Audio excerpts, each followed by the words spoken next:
मुसलमानी बुआद गर्दन नेहादान इनाने खुद बादस्ते खा ज़दादान इनाने खुद बादस्ते खा ज़दादान। ओ मुसलमान भाईरा আল্লামা ইবনে বতুতাকে ডাক দে বলেন, ও আল্লামা ইবনে বতুতা, আপনারা শুনে রাখেন, আমরা একজন হাফেজে কোরআনের কারণে আমরা মালদ্বীপের সব মানুষগুলো হয়েছি মুসলমান। জোরে কোন সুবহানাল্লাহ। কই কিভাবে? কিতাবের ভিতরে আসে মালদ্বীপের মানুষগুলো ডেকে বলল, ও বিশিষ্ট পর্যটক ইবনে বতুতা, মক্কা থেকে একজন হাফেজে কোরআন মা বাবার সাথে সফর করার জন্য সমুদ্র পথে জাহাজের পথে রওনা দিয়েছিল। জোরে কোন সুবহানাল্লাহ। একজন চাকরিজীবী, একজন মুসলমান, তার একটাই মাত্র সন্তান, নাম হলো হাফেজ আবুল বারাকাত। নাম কি? হাফেজ আবুল বারাকাত। এই সরকারি চাকরিজীবী লোকটা কয়েকদিন ছুটি পাইছে। পাওয়ার পর স্ত্রীকে ডাক দা বলছে, শোনো, আমরা তো ছুটি তেমন পাই না, কয়েকদিন অফিস ছুটি হয়ে গেছে, আমরা একটু বেড়াইতে যাব। স্ত্রী ডাক দে বলে, আমরা তো স্থল পথে অনেক আমরা ভ্রমণ করেছি। আপনাদের এলাকার মানুষ যায় না? রায়গঞ্জের যুবকরা কই যায়? দিনাজপুর স্বপ্নপুরীতে যায়। কথা বলেন ঠিক কি না? স্বপ্নপুরীতে যায়, কক্সবাজারে যায়, সিলেট জাফলং যায় কিনা? কথা বলেন যায়। চাকরিজীবী ডাক দে বলে, শোনো, আমরা সফর করতে রওনা দিব। স্ত্রী ডাকতে বলে, স্বামী আমার মনে বড় শখ, আমার সমুদ্র দেখার ইচ্ছা হয়েছে। আমি তো যমুনা পারে কোনো দিন যাই নাই, আমি নৌকা পথে জাহাজ পথে একটু আমি সফর করতে চাই। স্বামী রাজি হয়ে গেল। এবার ডাকতে বলে, শোনো, স্বামীকে ডাকতে বলে, স্বামী আমার সন্তানকে কি আমরা সঙ্গে নিব? স্বামী ডাকতে বলে, না, সমুদ্রের ভিতরে অনেক সময় জাহাজ ডুবে যায়, কালবৈশাখী ঝড়ের কবলে পড়ে জাহাজ ডুবে যায়। আমাদের একটাই মাত্র সন্তান হাফেজে কোরআন, আমরা যদি দুনিয়া থেকে চলে যাই, আমরা যদি মারা যাই, আমার এই হাফেজে কোরআন সন্তান আমাদের জন্য দোয়া করবে। জোরে কোন সুবহানাল্লাহ। হাফেজে কোরআন মাদ্রাসার ছাত্র আপনার নাতিপুতি দোয়া করলে আল্লাহ কবুল করবে না? অবশ্যই কবুল করবে। সিদ্ধান্ত নিয়ে ফেলল। জনম দুঃখিনী মা এবার বাসায় তার সন্তান হাফেজে কোরআন, মাত্র 8 বছর বয়স, হাফেজ আবুল বারাকাতকে সামনে নিয়ে ডাকতে বলে, বাবা, আমরা একটা সিদ্ধান্ত নিয়েছি, আমরা সমুদ্র পথে আমরা ভ্রমণ করতে যাব। বাবা, তুমি বাড়িতে থাকবা, তোমার দাদার কাছে তোমার দাদির কাছে তুমি অবস্থান করবা। কয়, কেন মা, আমাকে তোমরা কেন নিতে চাও না? জনম দুঃখিনী মা ডাকতে বলে, বাবা শোনো, হায়াত মৌতের কথা বলা যায় না, আমাদের আর কোনো সন্তান নাই, একমাত্র কলিজার টুকরা তুমি আমাদের সন্তান, তোমাকে নেওয়া যাবে না। ও মুসলমান ভাইরা, ওই হাফেজে কোরআন মা বাবাকে ডাকতে বলে, আব্বা, আপনি তো কোরআন শরীফ পড়েন নাই, আমার সিনার ভিতরে আল্লাহ 30 পারা কোরআন দিয়েছে। জোরে কোন মারহাবা। ডাকতে বলে, আব্বা, ওই লাউহে মাহফুজে যেই 30 পারা কোরআন আছে, ওই 30 পারা কোরআন আমার সিনার ভিতরে আছে। আমি কোরআনের ব্যাখ্যা পড়েছি, আমি কোরআনের তরজমাও আমার ওস্তাদের কাছ থেকে শুনেছি। হায়াত আর মৌতের মালিক আমাদের আল্লাহ। জোরে কোন ঠিক কিনা? ছোট্ট সন্তান মা বাবাকে বুঝাইলো যে, মা, আল্লাহ বলেছেন, নবীজিকে বলেছেন, কুল ইন্না সলাতি ওয়া নুসুকি ওয়া মাহইয়ায়া ওয়া মামাতি লিল্লাহি রাব্বিল আলামিন। আল্লাহু আকবার। জনম দুঃখিনী মাকে ডাক দেয়, বলে মা, এই কোরআনের আয়াতের ভিতরে আল্লাহ আমার নবীকে ডেকে বলেছেন, আমার নবী বর্তমান নাই, আমার আল্লাহ আমাকে ডেকে ডেকে বলছেন, ও হাফেজ আবুল বারকাত রে, তুই তোর মা বাবাকে আমার কোরআনের বাণী শোনায়া দে যে আমার নামাজ, আমার কুরবানি, আমার হায়াত, আমার মৌত আমার আল্লাহর জন্য। জোরে কোন মারহাবা। হাফেজে কোরআন ডাকতে বলে মা, হায়াতের মালিক তো আমার আল্লাহ, মৌতের মালিক তো আল্লাহ। আমরা যদি বিছনায় ঘুমায় থাকি, যে কোনো সময় মালাকুল মৌত আসতে পারে কিনা, জোরে কোন ঠিক কিনা। ছোট্ট সন্তান হাফেজে কোরআন ডাকতে বলে আব্বা, হায়াতের মৌতের মালিক আল্লাহ, আব্বা আমাকে নিয়ে চলেন যাই, আমি সমুদ্রের ভিতরে, আমি জাহাজের ভিতরে আমি থাকবো, চলবো, আর সমুদ্রের বড় বড় মাছগুলো দেখে, আমি সমুদ্রের পানি দেখে আমি আমার আল্লাহর প্রশংসা করতে চাই। জোরে কোন সুবহান। কয় আব্বা আমি কোরআনের আয়াত পড়বো, আল্লাহর প্রশংসা করব, কোনো চিন্তা করিয়েন না। জোরে কোন সুবহান। ও মুসলমান ভাইরা, কিতাবের ভিতরে আসছে, এবার ছোট্ট সন্তান হাফেজ আবুল বারাকাতকে সঙ্গে নিয়ে মা এবং বাবা যখন জাহাজে স্টিমারে চলেছে বাইজান, জাহাজ চলতে চলতে যখন সমুদ্রের মাঝপথে চলে গেছে, হঠাৎ করে জাহাজের মালিক লক্ষ্য করে দেখলো পূর্ব আকাশে কাল বৈশাখী ঝড় দেখা যাচ্ছে। জাহাজের মালিক সে মুহূর্তের ভিতরে তার নিয়ন্ত্রণকে হারিয়ে ফেললো, এমন ঝড় আরম্ভ হয়ে গেল। মুহূর্তের ভিতরে জাহাজের মালিক তার নিয়ন্ত্রণকে হারিয়ে ফেলে সকলকে ডাকতে বলে, ও আমার যাত্রী ভাইরা, আপনারা আপনাদের আল্লাহর কাছে দোয়া করেন, আমাদের আল্লাহ যদি আমাকে সাহায্য না করেন আমরা একটা মানুষ বাঁচতে পারবো না। তাকায় দেখেন জাহাজের ভিতরে আস্তে আস্তে পানি উঠতেছে, শত শত মানুষ কান্না আরম্ভ করে দিয়েছে। ও মুসলমান ভাইরা, হাফেজ আবুল বারাকাতের আব্বা বিচলিত হয়ে যাচ্ছে, হায়রে কি জন্য আমার সন্তানকে নিয়ে আসলাম। মা সন্তানের বুকের ভিতরে জড়ায়া ডাকতে বলে, বাবা আমি না তোকে বলেছিলাম, আমরা চাইছিলাম না তোকে সমুদ্রে আনতে। এবার ওই ছোট্ট সন্তান ডাকতে বলে, মা চিন্তা করবেন না, আল্লাহ যদি হায়াত দেয় কোনো ব্যক্তি মরে না। জোরে কোন সুবহানাল্লাহ। হাফেজে কোরআন জাহাজের ভিতরে আছে, মা বাবা উভয়জন জাহাজের ভিতরে আছে। আস্তে আস্তে জাহাজের ভিতরে পানি ওঠা আরম্ভ হয়ে গেছে, জাহাজটা বাড়ি হয়ে গেল বাবাজি। হঠাৎ করে দেখা গেল কতগুলো মানুষ আস্তে আস্তে জাহাজ থেকে নেমে পানির একবারও অতল চলে গেল। হাফেজে কোরআনের মা সন্তানকে বুকের ভিতরে জড়ায়া ধরে আসে। জনম দুঃখিনী মা সন্তানকে ডাকতে বলে, বাবা হয়তো আমরাও বাঁচবো না, তুমিও বাঁচবা না, আমরা তোমরা আল্লাহ আল্লাহ করতে আল্লাহর সাক্ষাতে যাব। জোরে কোন সুবহানাল্লাহ। ও মুসলমান ভাইরা, কিতাবের ভিতরে আসছে হাফেজে কোরআন আবুল বারাকাত তিনি বলেন, আমি তাকায়া দেখলাম আমার জনম দুঃখিনী মা আমার হাতটা ছেড়ে দিয়ে মা পানির নিচে ডুবে গেল, আব্বাও ডুবে গেল। আমি ডুবার মতো প্রায় উপক্রম হয়ে গেছি।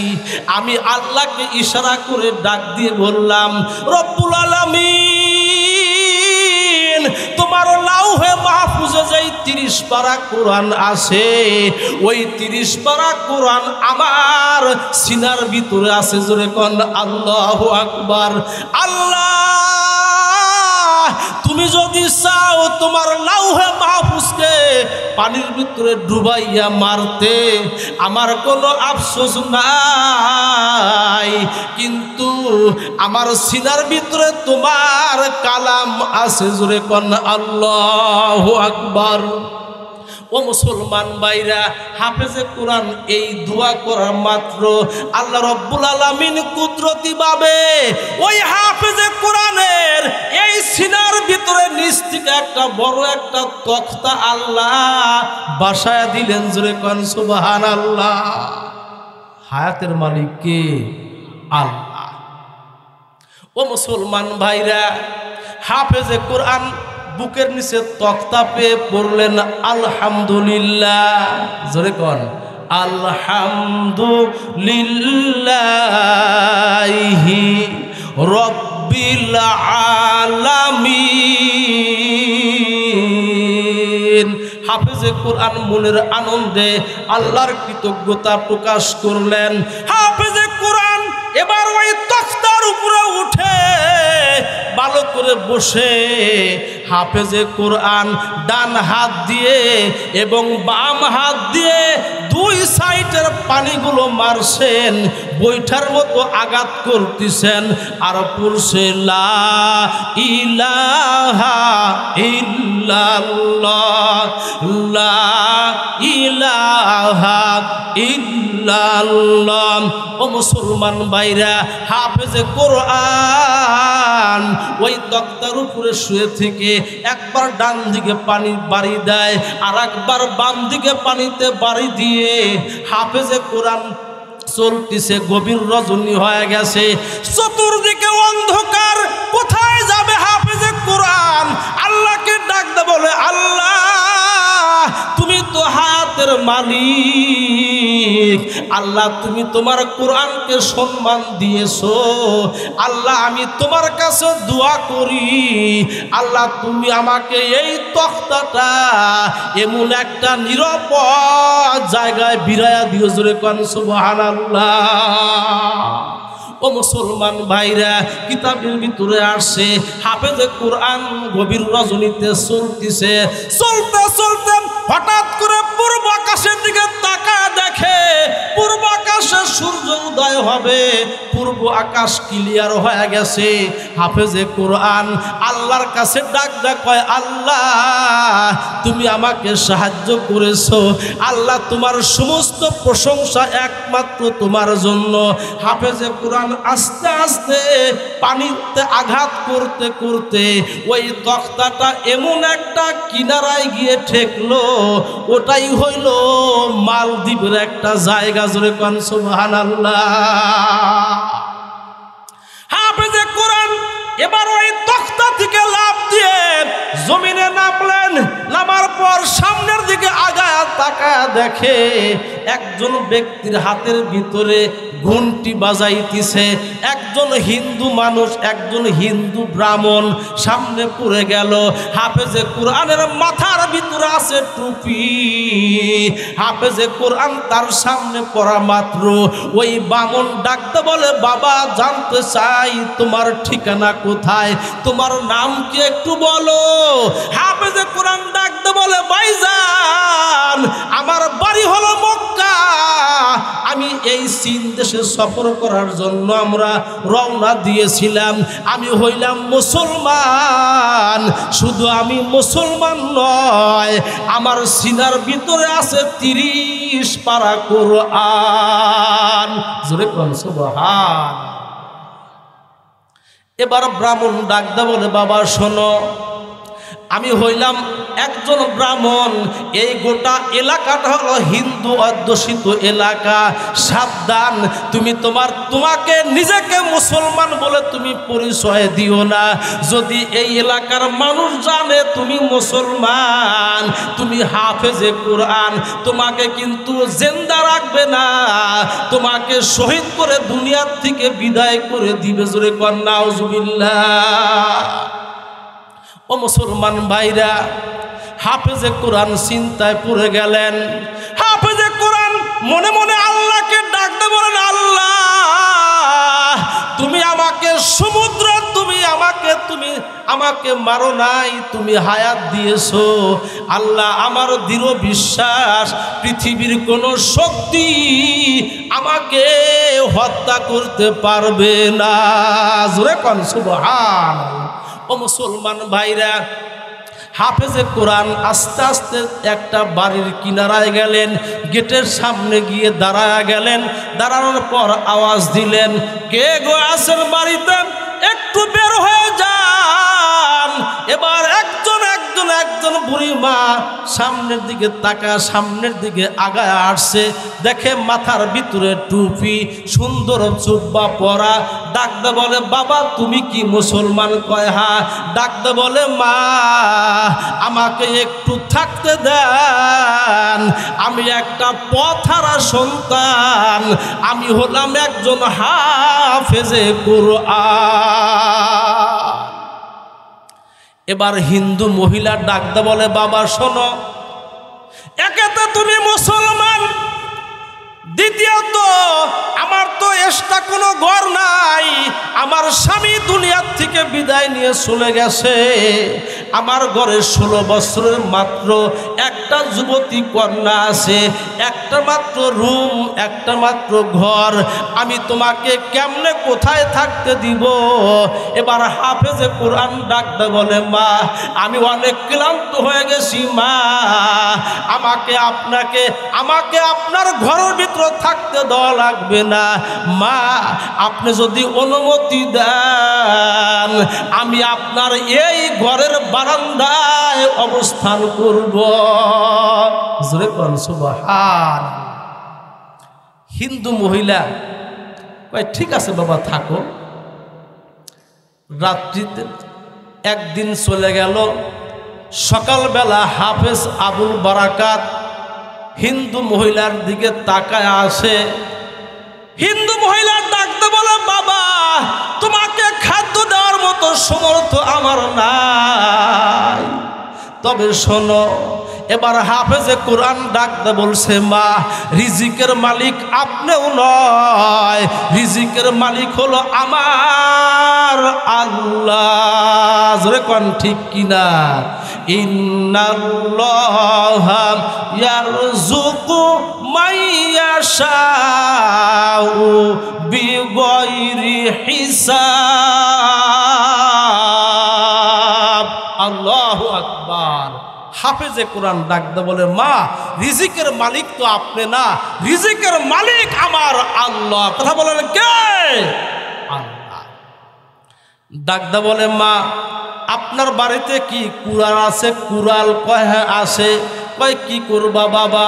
কয় কুড়ালটা দেন, আমি দিনের বেলায় আমি বনে গিয়ে আমি কাঠ কাটবো, ওই কাঠ কেটে আমি লাকড়ি খড়ি বানায়া আমি বাজারে বিক্রি করে আমি যেই টাকা পাবো ওই টাকা দিয়ে আমি খাদ্য ক্রয় করে আমি নিজেও খাবো, আপনাকেও খাওয়াবো। জোরে কোন সুবহানাল্লাহ। এবার হিন্দু মহিলা দেখলে তো ভালোই হয়, আমাদের ছেলে নাই। দেখেন আল্লাহ কিভাবে মানুষকে সাহায্য করে। হাফেজে কোরআন কাঠ কাটতে গেল, সকালবেলা যায় বিকালবেলা আসে, যেই টাকা ইনকাম করে খাদ্য নিয়ে আসে, নিজেও খায়, বুড়ি মাকে দেয়।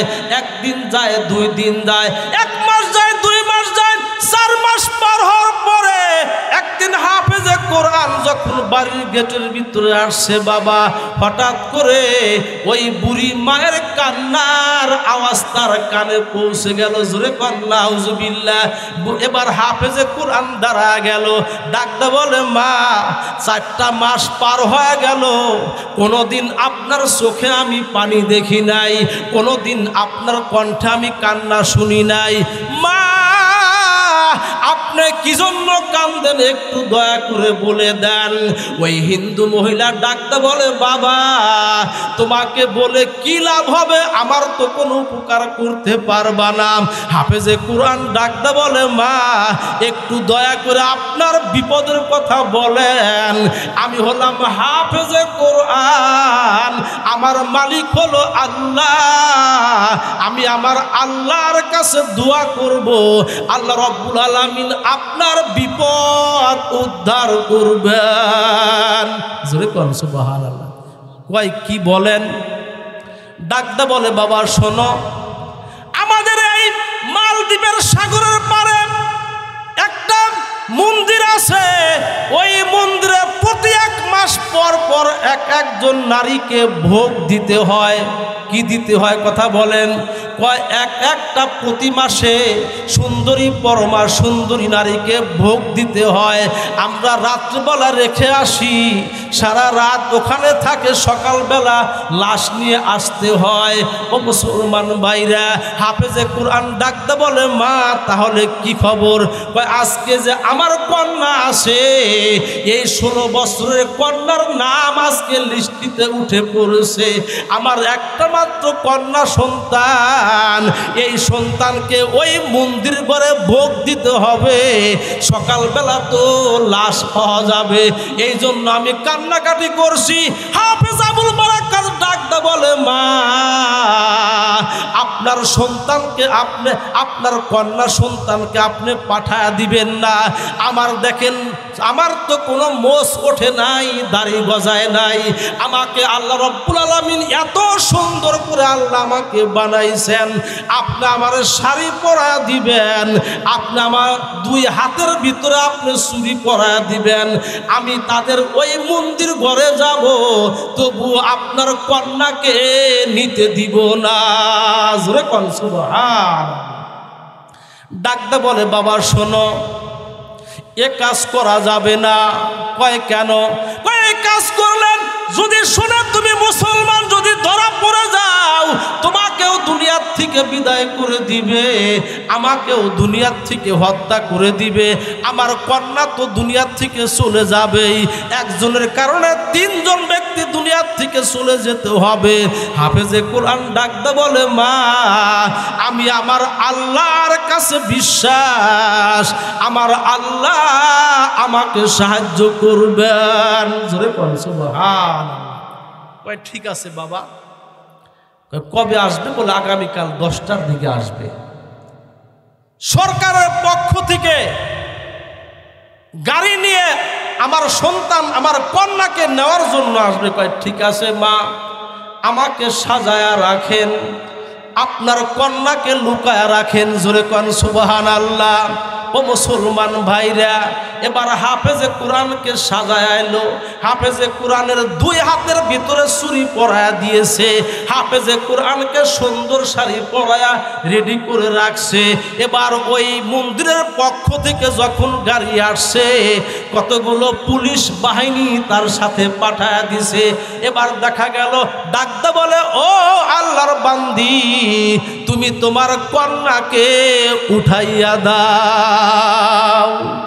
দেখা গেল কিতাবের ভিতরে আসছে, ওই হাফেজে কোরআন তাকে উঠা দেওয়া লাগে নাই, হাফেজে কোরআন নিজ ইচ্ছায় ওই গাড়িতে উঠে পড়লো। জোরে কোন মারহাবা। পুলিশরা কেউ তাকানোর সাহস পায় না, কারণ এটা তাদের ঠাকুরের ভোগের বস্তু। যদি সরকার জানে খবর আছে। হাফেজে কোরআনকে নিয়ে গেল, একজন গোয়েন্দা ডাকতে বলে, কি ব্যাপার? কত মানুষের, কত যুবতী কন্যাকে আমরা নিয়ে আসলাম, কত কান্নাকাটি করে, কোলে তুলে তাকে গাড়িতে উঠাইতে হয়, এই কন্যাটা তো কোনো কান্দে না। ডাকতে বলে না, কোনো চিন্তা ভাবনা করা যাবে না, তার চেহারার দিকে তাকানো যাবে না, যদি বাদশাহ জানতে পারে আমাদেরকে হত্যা করে ফেলবে। হাফেজে কোরআন ডাক কয় এবার আমাকে নিয়ে যাওয়া হলো। এবার ওই মন্দির ঘরের ভিতরে নিয়ে যাওয়ার পর আমি আল্লাহকে ডাক দিয়ে গভীর রজনীতে যখন সকল মানুষগুলো তালা দিয়ে আমাকে মন্দিরের ভিতরে রেখে আসলেন, আমি ওই মন্দির ঘরের ভিতরে দাঁড়িয়ে আমি আমার আল্লাহর কুদরতি পায়ে সেজদা দিলাম। জোরে কোন সুবহানাল্লাহ। আগার খাহি সুখনে বাহক বগুই, আগার খাহি সুখনে বাহক বগুই, বাহুজুরে নামাজ আদা কারদাই। ও মুসলমান ভাইরা, হাফেজে কোরআন নামাজে দাঁড়ায় গেল। হাফেজে কোরআন বসে বসে আল্লাহর কাছে দোয়া করছে, রব্বুল আলামিন তুমি তো সাহায্যকারী, ইহদিনাস সিরাতাল মুস্তাকিম, ইয়্যাকা না'বুদু ওয়া ইয়্যাকা নাস্তাঈন। আল্লাহ আমি তো তোমার কাছেই তোমারও ইবাদত করি এবং তোমার কাছে সাহায্য চাই, আল্লাহ তুমি সাহায্য করিও। হাফেজে কোরআন বলেন যখন গভীর রজনী হয়ে গেল, ওই সমুদ্র থেকে বিকট আওয়াজ শোনা যাচ্ছে, একটা নৌকা করে কি যেন দানব আসতিছে। হাফেজে কোরআন তাকায় দেখে কতগুলো দানব আমার দিকে হাঁকায় আসছে। হাফেজে কোরআন সঙ্গে সঙ্গে পড়লেন বিসমিল্লাহির রহমানির রহিম, কুল হুয়াল্লাহু আহাদ, আল্লাহুস সামাদ, লাম ইয়ালিদ ওয়া লাম ইউলাদ ওয়া লাম ইয়াকুল লাহু কুফুয়ান আহাদ। জোরে কোন আল্লাহু আকবার। হাফেজে কোরআন ডাক দে বলে আমি যখন আমার আল্লাহর কালাম কোরআনের একটা আয়াত টান দেই, ওই দানবগুলো আস্তে আস্তে পিছনের দিকে যায়। জোরে কোন মারহাবা। হাফেজে কোরআন বলেন সারা রাত আমি কোরআন শরীফ তেলাওয়াত করলাম, এক আল্লাহর কসম করে বলি একটা দেও দানব আমার কাছে আসার সাহস পায় নাই। জোরে কোন সুবহানাল্লাহ। কারণ তার কাছে কি আছে কথা বলেন, কোরআন আছে। যার সিনাতে আছে কোরআন, যার সিনাতে আছে কোরআন, নাই কো তাহার ডর। কোরআন সারা হৃদয় খানি শয়তানের ওই ঘর, কোরআন সারা হৃদয় খানি শয়তানের ওই ঘর। জোরে কোন ঠিক কিনা? ও মুসলমান ভাইরা, এই জন্য কোরআন শরীফ পড়েন। যারা কোরআনকে মোহাব্বত করবেন, যারা উলামায়ে কিরামকে মোহাব্বত করবেন, কোরআন শিখবেন, আপনার ভাগ্য খুলে যাবে। জোরে কোন আল্লাহু আকবার। হাফেজে কোরআন বলেন সকালবেলা তো মানুষ সকলে আসছে যে লাশ বের করে নিয়ে যাবে। ওই মন্দিরের যার কাছে চাবি ছিল খুলে দেখে একটা হাফেজে কোরআন, মাথায় টুপি। জোরে কোন সুবহানাল্লাহ। মালদ্বীপের মানুষ অবাক হয়ে গেল, কি ব্যাপার, আমরা কন্যা সন্তান নিয়ে আসলাম, এখানে মুসলমান দেখা যায় কেন? বাদশাকে খবর দেওয়া হলো। বাদশা আসার পর ডাকতে বলে তোমার পরিচয় কি বলো? ডাকতে বলে আমি হইলাম মুসলমান, আমার সিনার ভিতরে আছে 30 পারা কোরআন। জোরে কোন আল্লাহু আকবার। কয় কি ব্যাপার, তুমি কি মারা যাও নাই?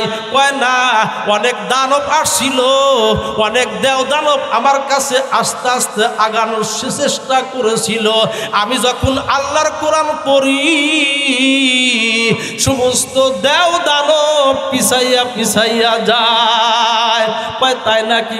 আর এক রাত দেখা যাবে দ্বিতীয় রাত হাফেজে কোরআন মন্দিরে কাটায়া দিলেন। সকালবেলা তাকা দেখে হাফেজে কোরআন জিন্দা। এবার মালদ্বীপের ওই বাদশা ডিক্লার দিয়ে দিল, যার সিনার ভিতরে কোরআন আছে এই হাফেজে কোরআনকে আমরা আদর্শ বানায় নিব। আমরা সকলে পড়ে নিলাম লা ইলাহা ইল্লাল্লাহু মুহাম্মাদুর রাসূলুল্লাহ, লা ইলাহা ইল্লাল্লাহু মুহাম্মাদুর রাসূলুল্লাহ সাল্লাল্লাহু আলাইহি ওয়াসাল্লাম।